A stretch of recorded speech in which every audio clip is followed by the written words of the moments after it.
All right, all right. Hello, everyone. Welcome to one more PagerDuty live stream. So I'm gonna bring the stars of this live stream to the stage here with me because I don't like being alone. So hello, everyone. Let's just say a friendly hi there. They'll introduce themselves. So in a moment, I just want to first, before giving the stage to them and letting them speak, welcome you all to this next PagerDuty live stream, and this time we're focusing on the developer guide to customer love sprints. And there was a lot of warnings that our folks here in engineering had in the past few months, in the past few weeks, days. There was already a blog post that we will tease. I think we'll be teasing during this presentation, and we'll share with you in the end. But yeah, without further ado, I'm going to take myself out of the equation and I'm going to let everyone introduce themselves. So Lior, go ahead. Hello, everybody. My name is Lior Engel, and I'm an engineering director here at PagerDuty. And I work with a number of these fine folks who you'll meet shortly. And at PagerDuty, I've been at PagerDuty for about 7 years. And today I lead our core incident management product. And I'm based in Toronto. And I will turn it over now to Fabio V. Thanks, Lior. Hey, everyone. I'm Fabio. I work in PagerDuty for 3.5 years, something like that. I'm working now at the CS Ops and ticketing team, which is responsible for the SalesPage product and all your integrations with the PagerDuty. And yeah, I'm based in Portugal. And maybe I'll give it to Fabio, the other Fabio. The second Fabio. Hey everyone, I'm Fabio, software engineer at the Chat Experience team, located in Lisbon, and I've been working at PagerDuty for around 3 years. The Chat Experience is responsible for exposing PagerDuty features to different communication platforms like Slack and Microsoft Teams. So now, Abdul. Hey, my name's Abdullah. I've been at PD for 6-ish years now, and I'm a senior software engineer, and I'm on the incidents and services teams that deal with some of the core features and capabilities that PagerDuty offers. And I'll hand it to Everaldo. Hey everyone, my name is not Fabio, but I wish it was today. I'm Everaldo. I work out of Seattle, Washington. I've been with PagerDuty for a little over 3 years, and I lead the applied AI teams here. We are responsible for a number of the machine learning and AI features and some of our internal AI capabilities as well. Looking forward to the conversation.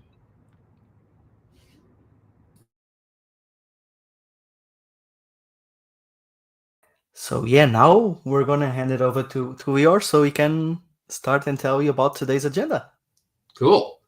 Thanks, Daniel. Yeah, excited to kind of walk through our journey here. I think Daniel alluded to this earlier, but we wrote a blog post about this. And so it covers some of what we're going to talk about here, but we're excited to go into a little bit more depth in this stream. So yeah, so we're going to start out by just talking about like, what was our motivation? You know, why did we decide to do this sprint? And then we'll talk a little bit about a fun thing we did around kind of gamifying this and some surprising results we got from doing that and how we did that. And then excited to share the floor with all the other fine people here to kind of do a little bit of a highlight roundup of some of the changes we made. And these are sort of more going to be focused around some of the things that are kind of interesting to the developer audience. So they're, you know, maybe a little more technical in nature. In some cases, they're product features where we're going to go a little bit behind the scenes of sort of how we did them and also why they were important for us to work on. And then at the end, we'll kind of close with some overall learnings, you know, maybe some recommendations if this is something you might be interested in doing at your own company.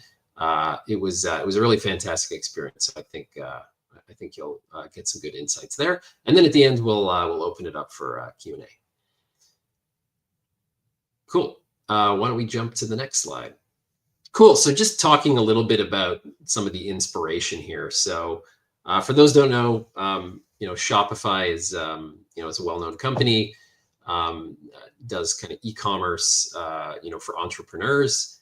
And, they did this very interesting release earlier this year in the first half of 2025. And what they did was they called it the boring release.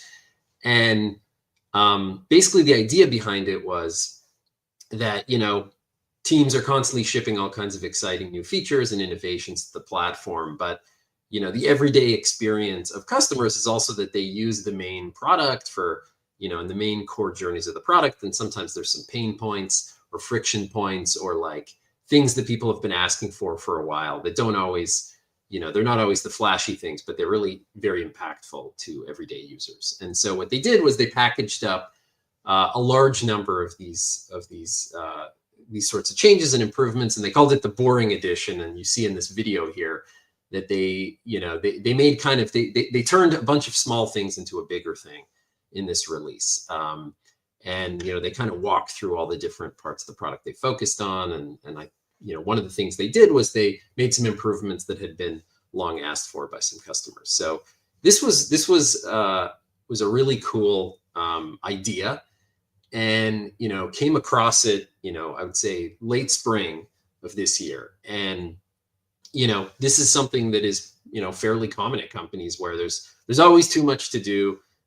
There's always lots of big projects and priorities, but just this idea of stepping back and really focusing on the customer and delighting them in many and small ways was just a really compelling idea. So we were inspired by this, and, this was kind of the motivation. We kind of wanted to do something similar.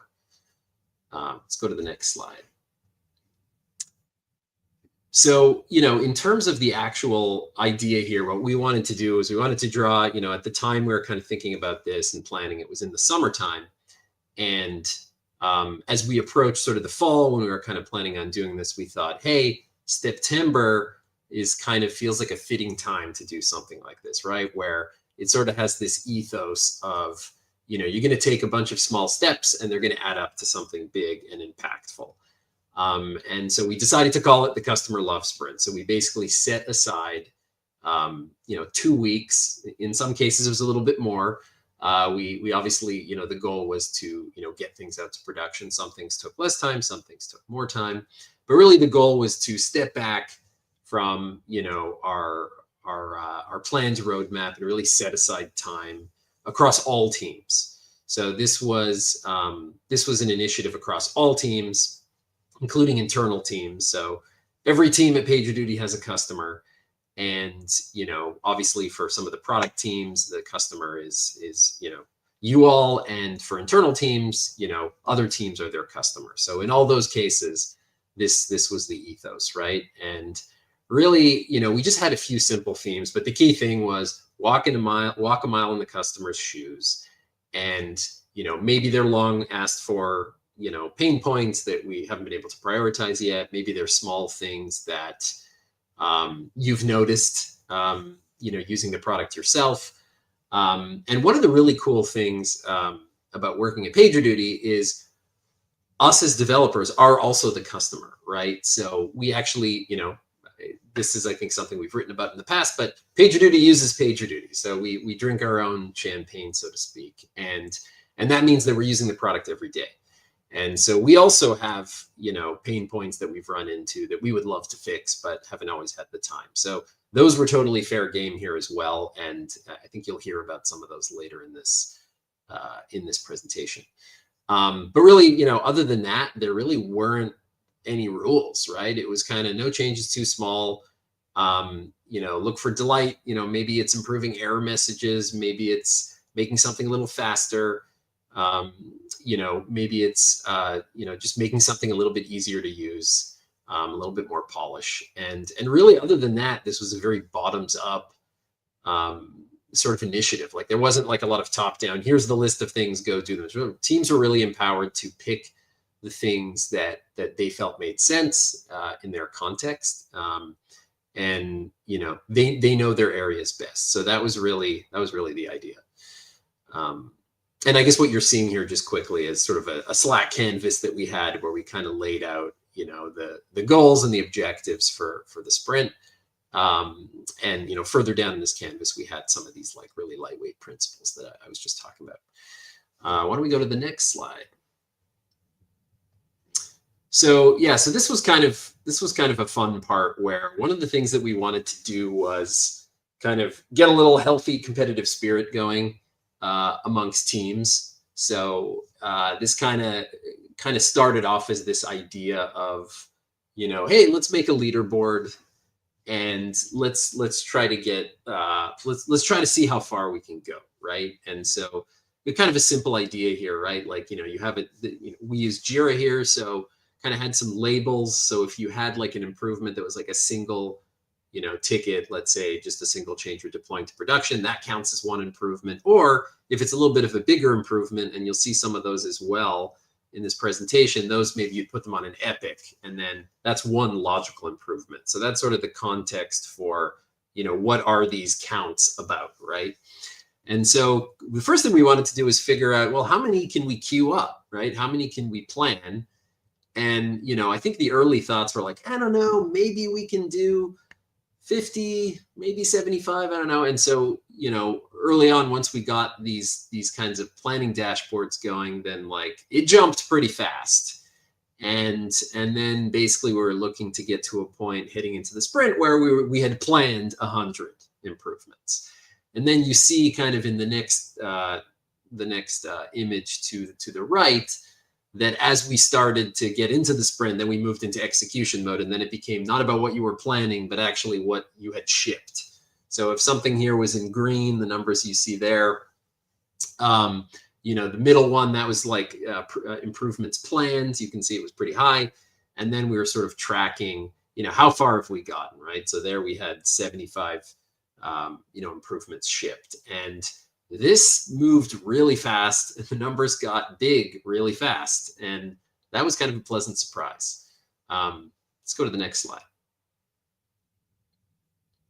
And so this is just kind of walking through, this as it played out and where it landed. So this was in like a shared Slack channel that we had for this initiative. It was called the Customer Love Sprint, channel. And a couple of things happened in that channel. We sort of, shared some of the, leaderboard latest and just to try to, share, I don't know, who's in the lead right now, which team's in the lead right now, and also where we're at in terms of overall improvements shipped. And then the other thing teams did in this channel, which was really cool, was shared demos. So as things were being shipped, there might be a video recording of, hey, we just shipped this. This is why this is useful, right? And so that sort of also got, some more kudos going for different teams as they ship things. And so one of the things that happened here is that I kept setting targets and we kept beating the targets. So I kept raising the targets. And so you can see we went to, we tried to get to 100 improvements shipped. And then, hey, let's try to get to 120. Then we hit 120. Okay, let's try to get to 150. And then finally, that's kind of where things culminated. And we were able to ship 150 distinct improvements in production to customers in the span of this time. And one other thing I'll say is that there was so much excitement about this that there were actually more improvements that shipped after this.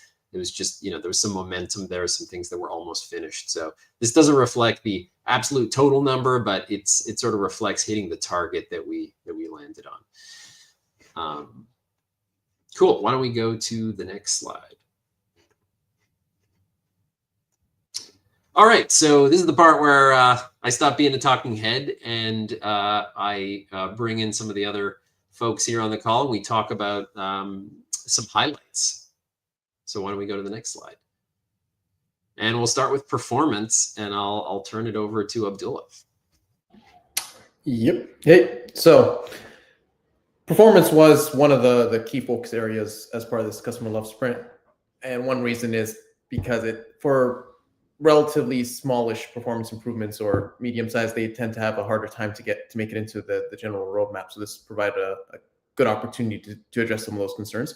So there were two main performance improvements that we did as part of this. The first one is here on this slide, which was we have a call that happens on all our web and mobile experiences that primarily loads up the user's account and user state so that the rest of the experience can be built out. And that had the dual combination of being something that was done at the very beginning of PagerDuty's history. So it was very old and had some implementation approaches that did not scale well, especially as we're getting now into larger and larger customers and use cases. And it also was relatively stable, so it was not an area that we would constantly fix and tweak and improve over time. So we identified this as one area that was causing a good deal of slowness for the general experience. And as part of this fix, we isolated certain parts that were not scaling properly, and they were mostly coupled to the number of objects that the customer or the account had. And so we isolated those as an initial fix to a more focused area where the call that wants that information could retrieve it. And that was a fraction of what the use case of this endpoint, and with the long-term goal being to optimize it. But at least we isolated the impact to a certain section of the experience and not every single page. And yeah, that was this one. So next slide, please.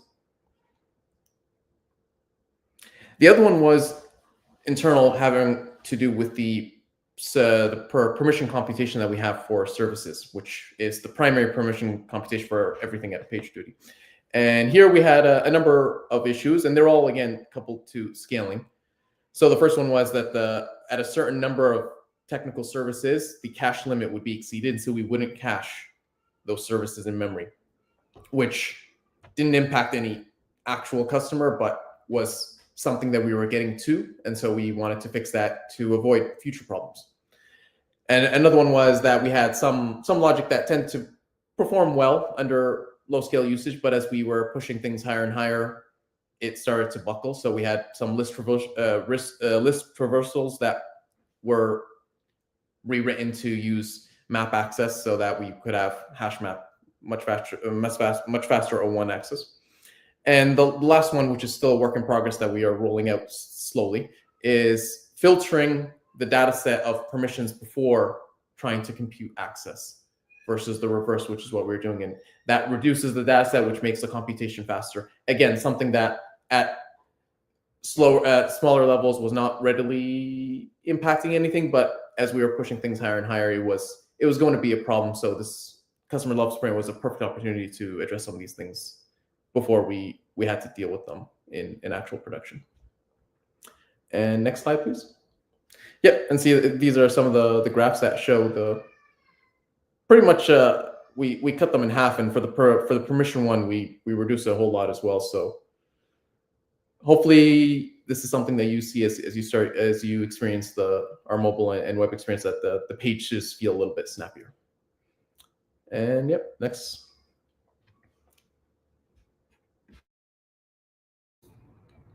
Sorry about that. Thanks, Abdullah. Yeah, and as that famous saying goes, performance is a feature. So really excited about those. And I think one of the cool things I really love about those improvements is that they're on all pages.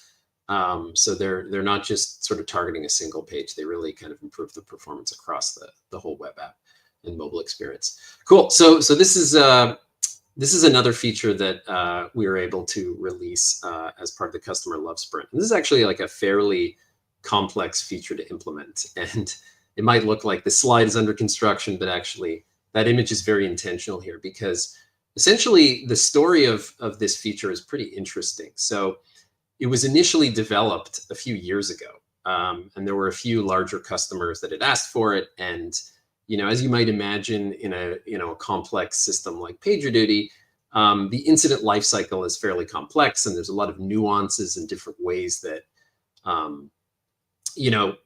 incidents are interacted with, and integrations flowing in, and human and machine interactions. So there's a lot of nuance to getting this right. And so when it was initially developed, then it was sort of scoped to a specific set of constraints, like where there were some assumptions that some of the customers that needed it at the time didn't have certain features in PagerDuty. So we were able to develop a solution that was viable for them, but it wasn't like something that was ready to be made generally available to all customers.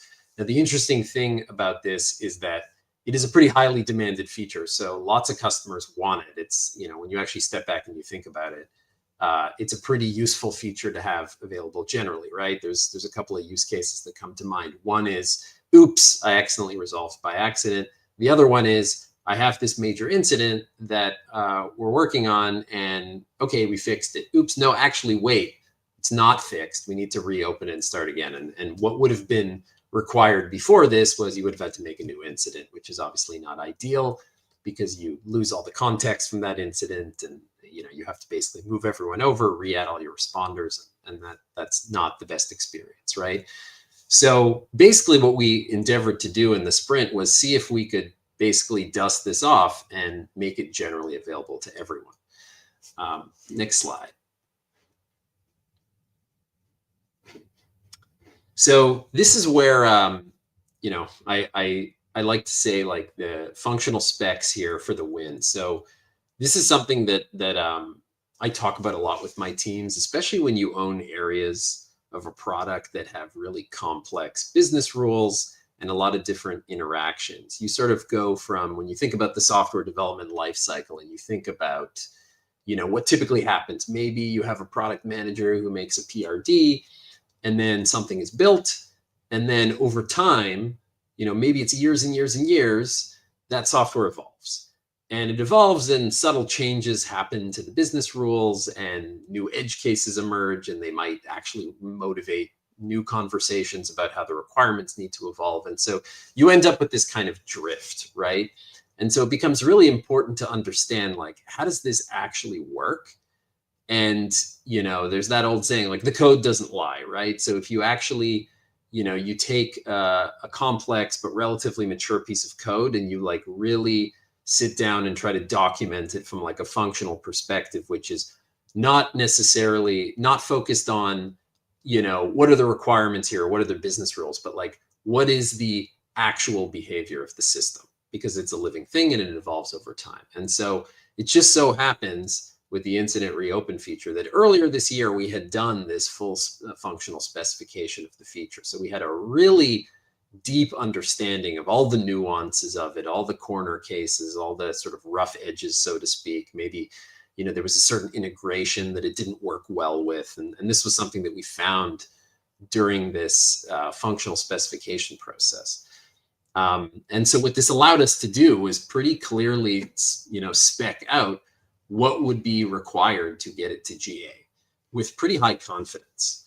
And so what we were able to do in the sprint was basically plan that out and make the changes. It required a bit of coordination with a few other teams, but because everyone was kind of focused on this sprint and this was such a highly requested feature, then we were able to bring all these things together and ship this during the sprint. And this is now a generally available feature. You can use it. And we have already used it internally at PagerDuty quite a bit. So it's really excited to see this one get out. Yeah, let's jump to the next slide. Yeah, now it's my part. As I already told, my team exposed PagerDuty features into Slack and Teams. But there is also an important factor from our team, which is improve customers' experience, like our name tells, experience, and that's what we wanted to aim in this customer love sprint, focus on that experience. Historically, the Slack integration settings that we offer has always been applied globally at account level in our web application, which means that one setting applies to every single incident, every single channel. While that works for many organizations, we have heard consistent feedback that some of the teams within the same company might have different process and different preference of how they want to manage their incidents. So in this sprint, we introduced a more granular way to manage settings.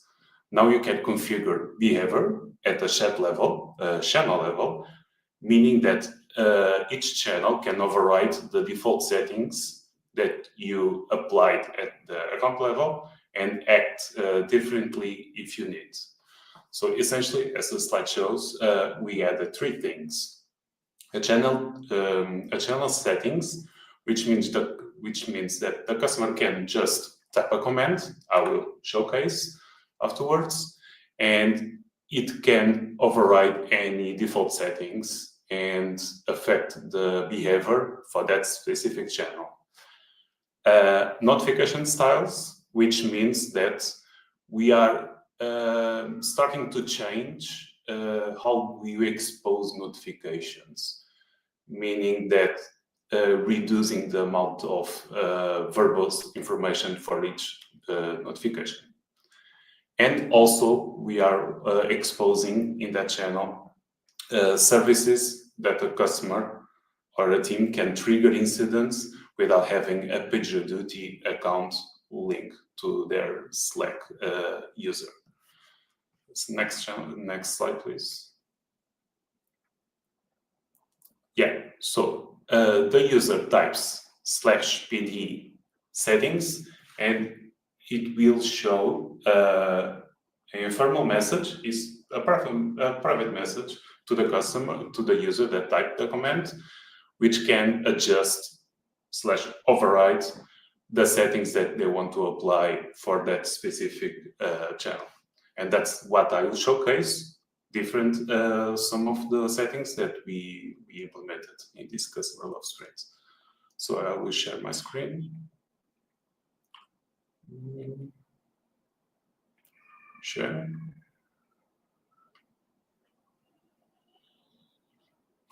Yeah, awesome. So as I told, I'm writing /PD settings. So, and you see that I can say that for all incidents of this specific channel, I want all notifications to be threaded to the Slack card. I can check that.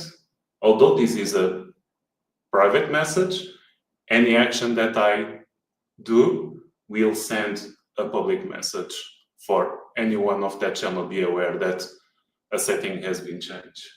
And as I told, we are introducing different styles of notifications. So we have the standard, which is the current version of notifications, and we are aiming to expose minimal notifications. For now, the only thing we have is add responder, so it will be different iterations of different kind of message.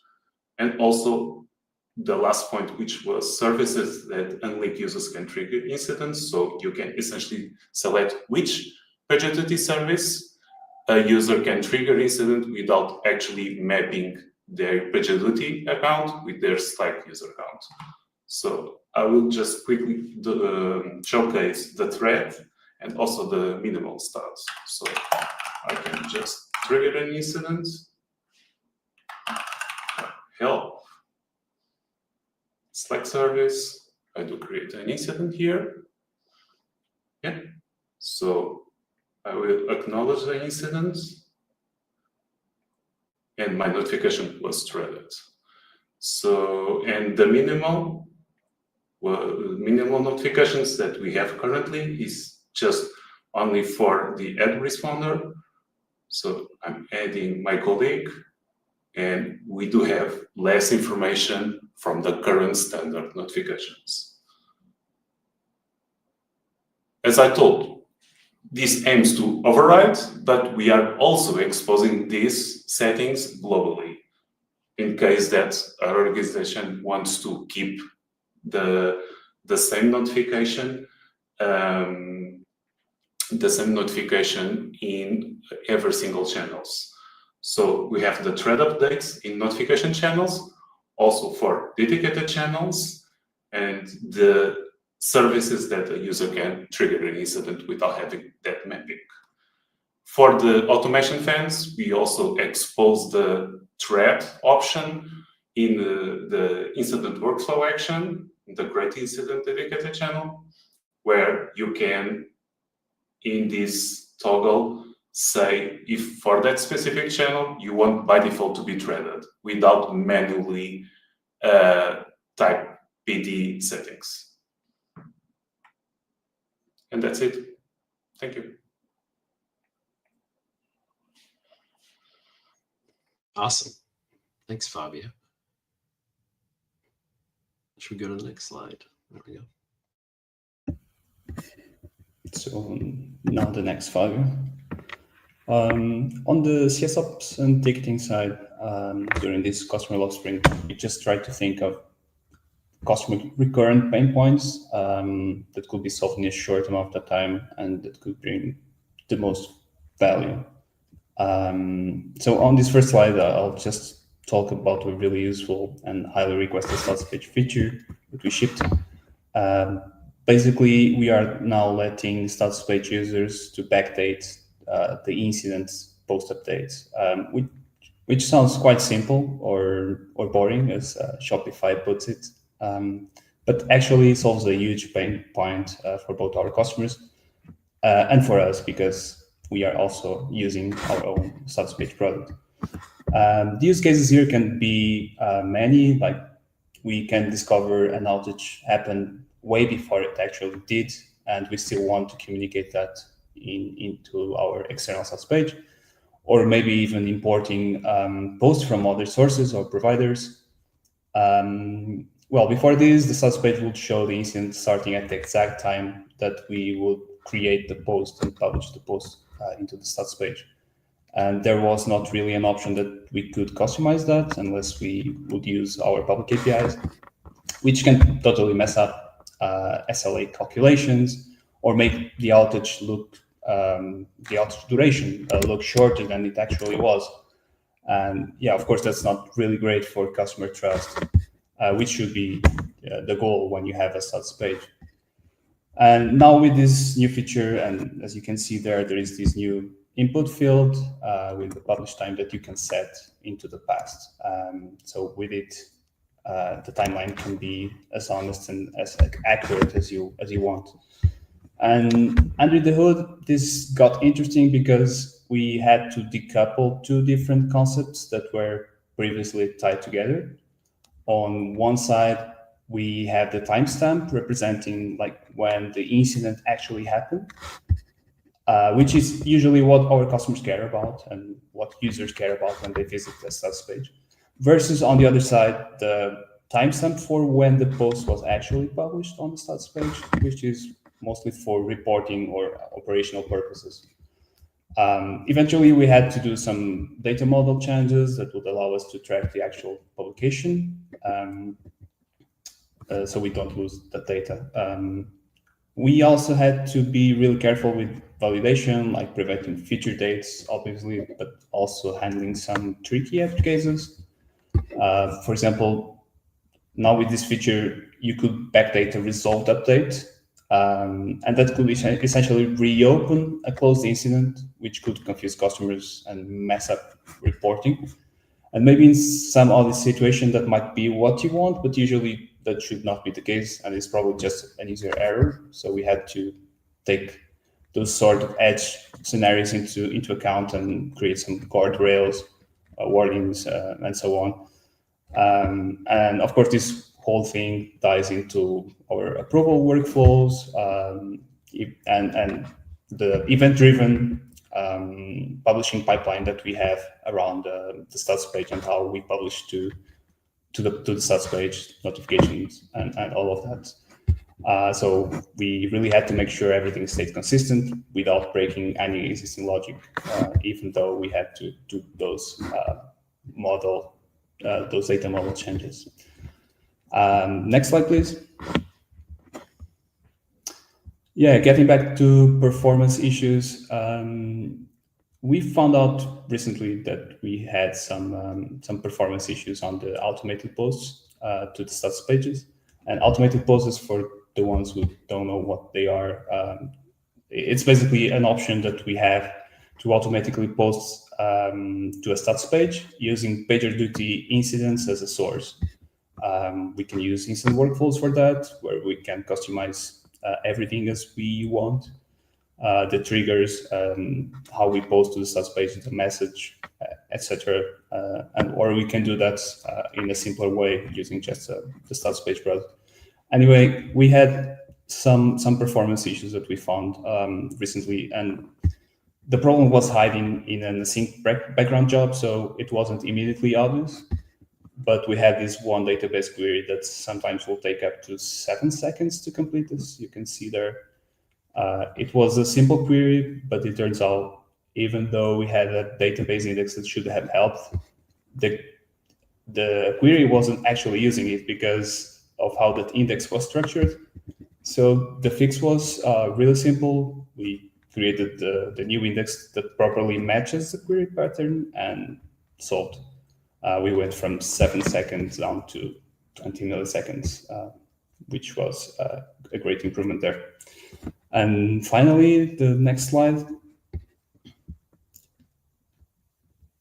Some everyday pain points, really simple things, but customers and users do really care about those things, like better mobile responsiveness on the history part of the status page, which is much better now. Automatic status page refresh, this was also requested by many customers, and we took that into consideration. And many other things like dark mode on some integrations. Instant reopening is also supported now by multiple integrations, and many other things. And that will be all for me.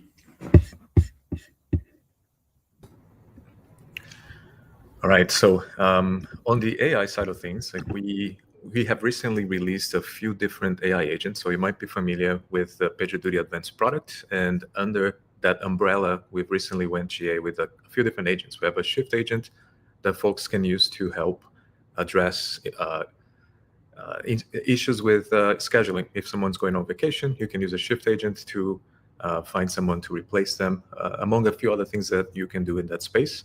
We have an insights agent that can be used to ask questions about your incident data for your particular team or organization, as well as an SRE agent that was released, I believe, a couple of weeks ago, that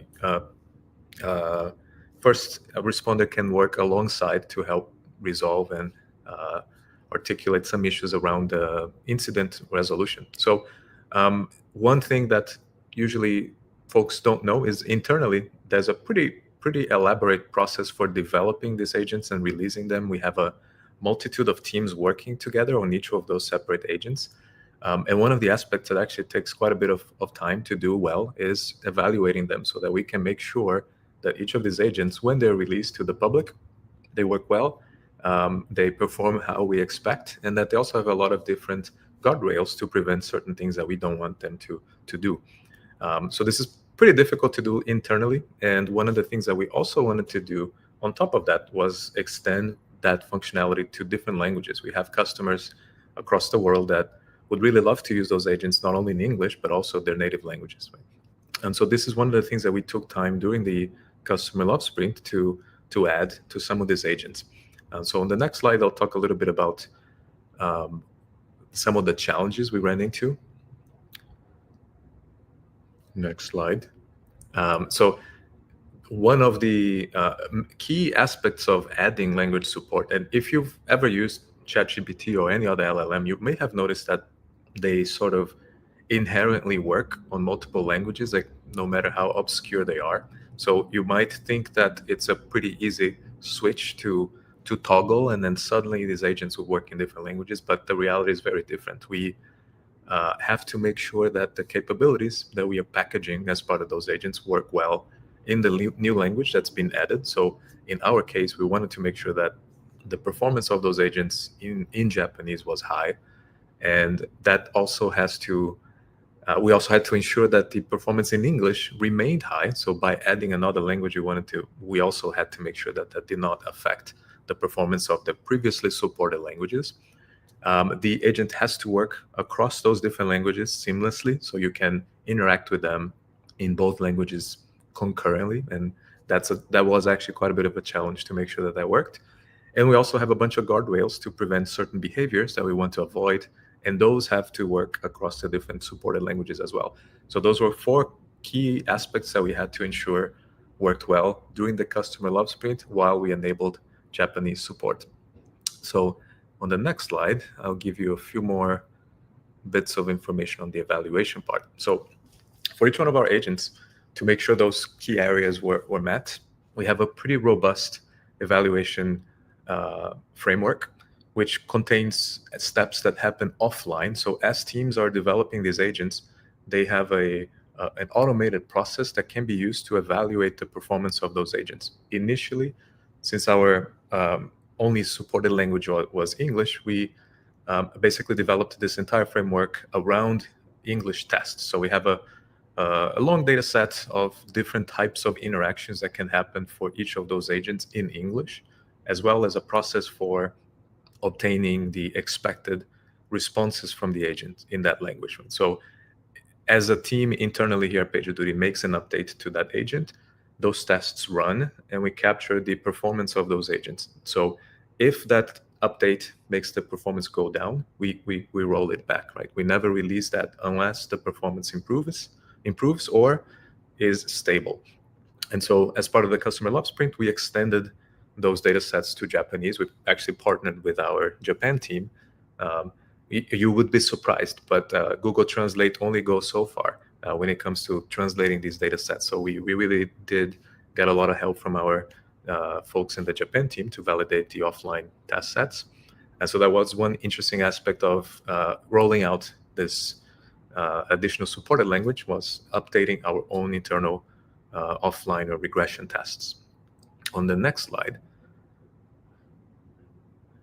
which is a slightly different way to evaluate these agents, but all of our agents internally are also being evaluated online. So as customers initiate conversations with our agents, we also have a way to capture that and evaluate how well those questions and those interactions are being responded to by the agents, right? And obviously with the extra language here, we wanted to make sure that the online evaluations were also satisfactory in Japanese. So we had to extend some of our capabilities for capturing some of those interactions and running online tests to evaluate if the responses that the agent was providing in Japanese were correct, if they were using the right tools, if customers were providing feedback in terms of how the answers agreeing with their expectations. And so that's also something that we had to incrementally update on our online evaluations.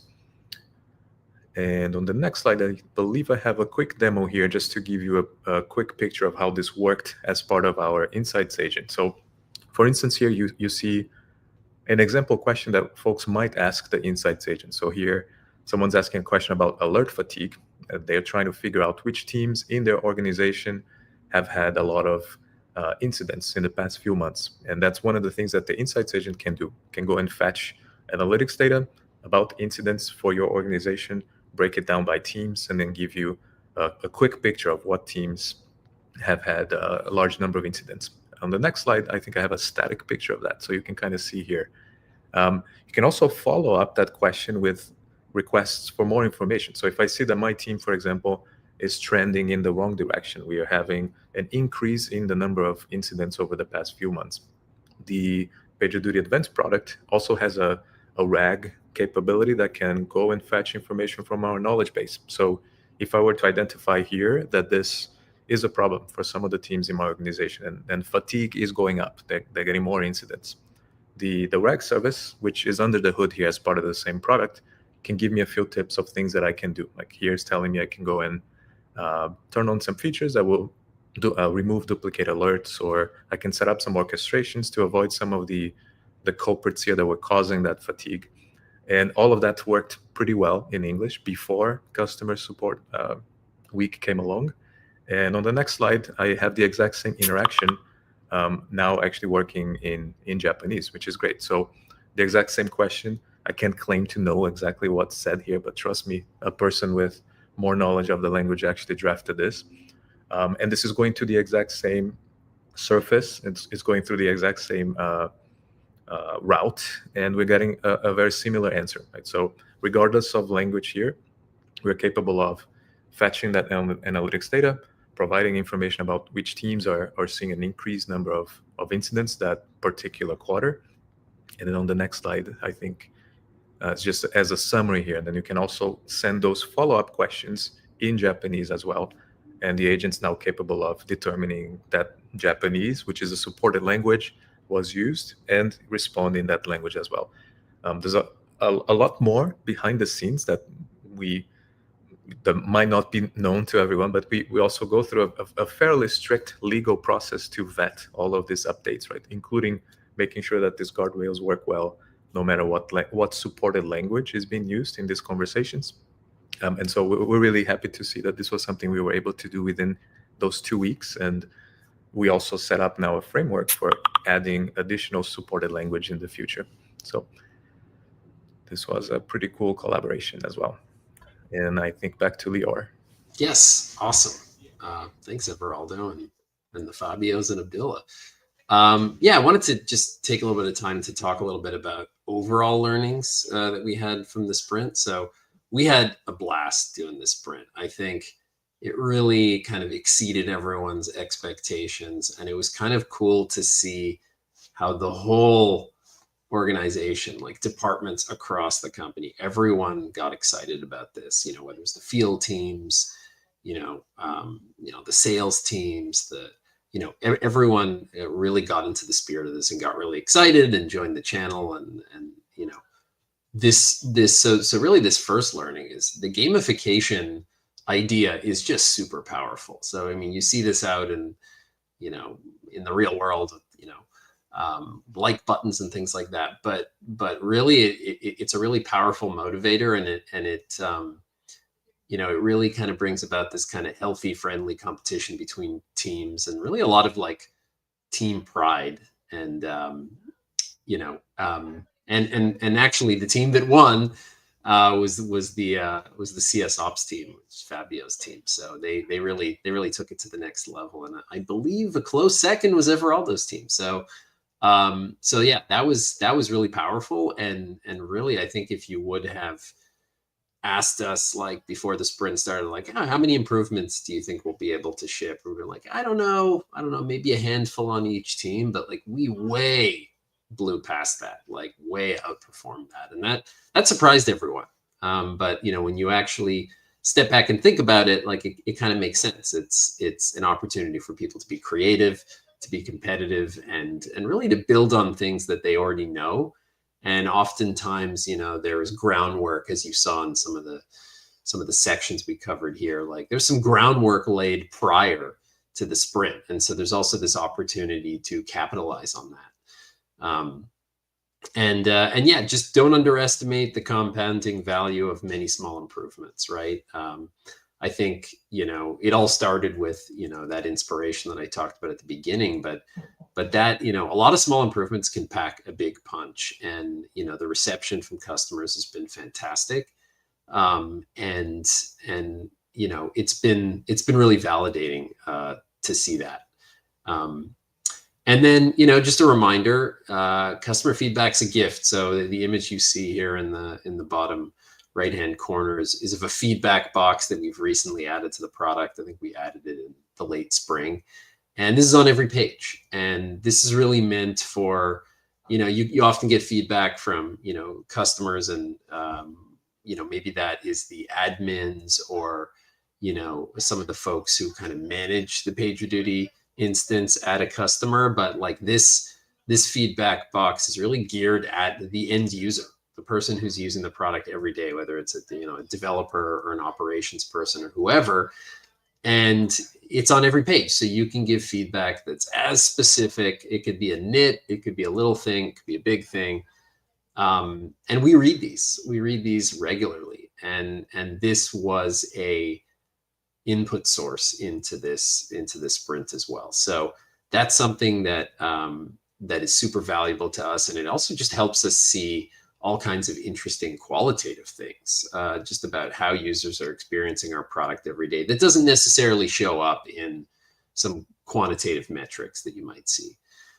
And then finally, I think the thing that everyone agreed, as we kind of reflected on the sprint, and we like retrospectives here at PagerDuty, and we like to learn from initiatives we do, both the good and the bad. And we should really bring this ethos to our work, to our day-to-day work all the time, right? So really every sprint should be about customer love, and it should be about keeping the customer at the center of what we do always. And I guess with that, last thing I'll say here is just huge thank you to all the teams at PagerDuty who worked so hard on this release and made it special. And I'll turn it back over to you, Daniel.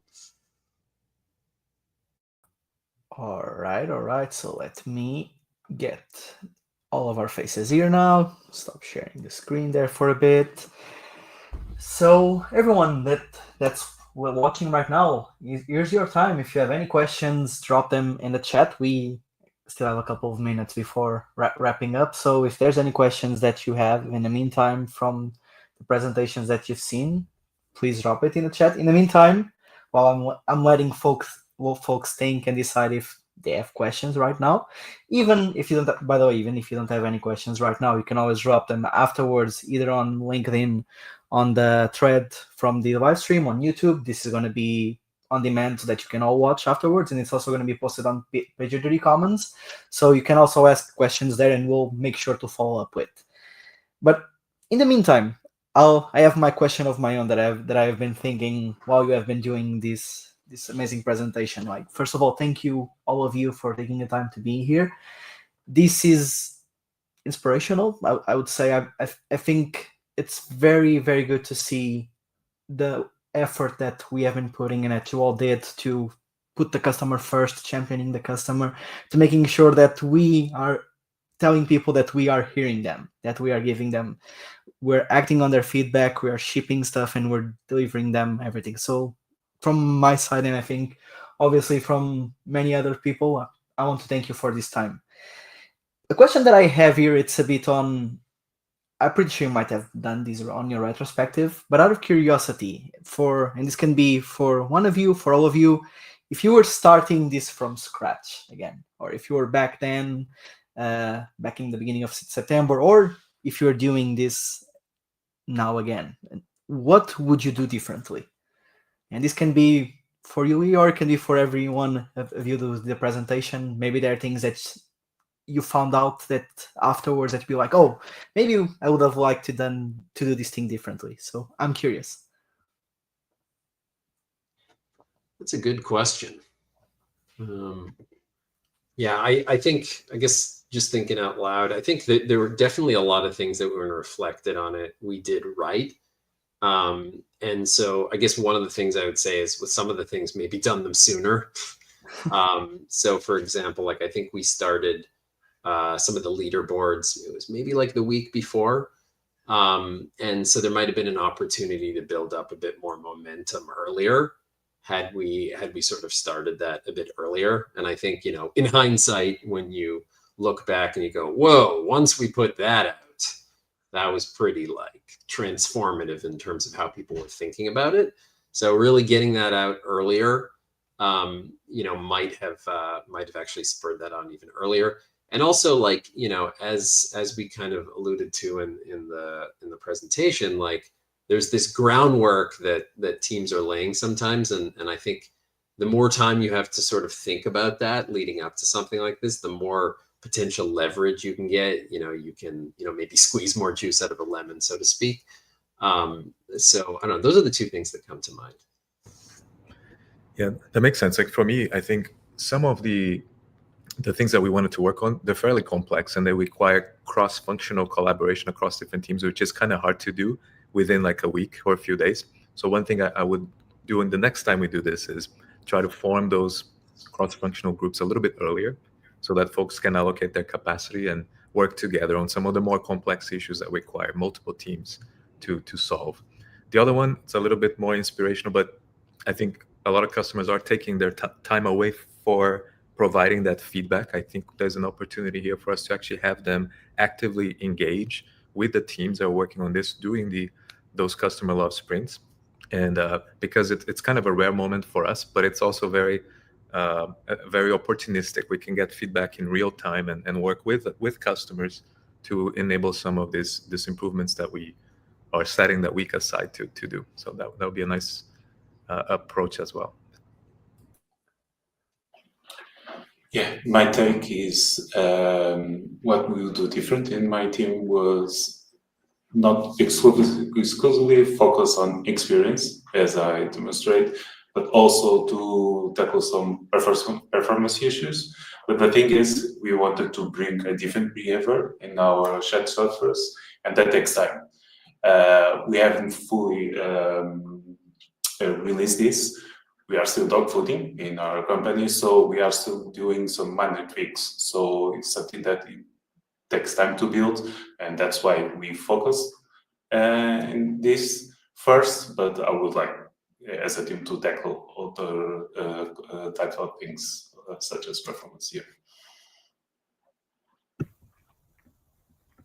Yeah, in my team, we explicitly avoided cross-team initiatives or issues that we could solve. So I think what Everall said is, makes a lot of sense. I think going a bit sooner and talking with those teams could be good, and also having a quicker and more direct customer feedback. That sounds really awesome. So I think that would be a nice approach next time.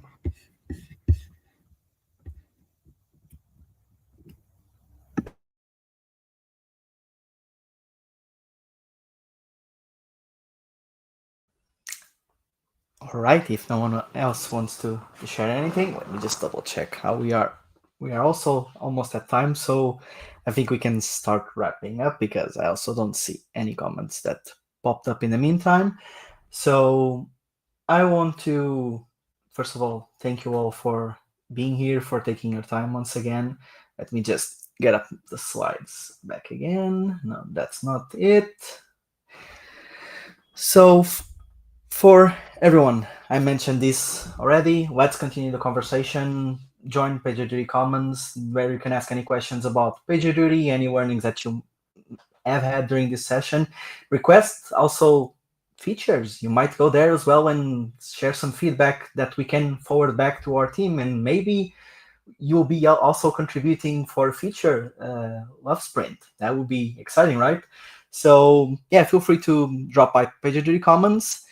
There you can also check future events, future live streams, future conferences, meetups, everything that we are doing from our community perspective, so that you can stay tuned and learn from our engineering team and from these amazing folks who have been doing such an awesome work and are going to keep doing an awesome work. So another way to keep track of this awesome work is through our engineering blog.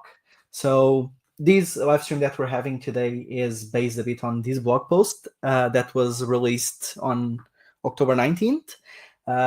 So we have been releasing a lot of blog posts on our engineering blog. There are a couple more already ready to go in the future. So feel free to drop by there and check the blog. I'll drop all the links in the comments as well, so that you can all check them. And if I am not wrong, that should be my last slide. So let me bring back everyone here on the stage together. So everyone, thank you so much for being here again, and thank you for everyone watching, and we'll see you at the next one. Have a rest of a great day. Thank you. See ya. Bye-bye.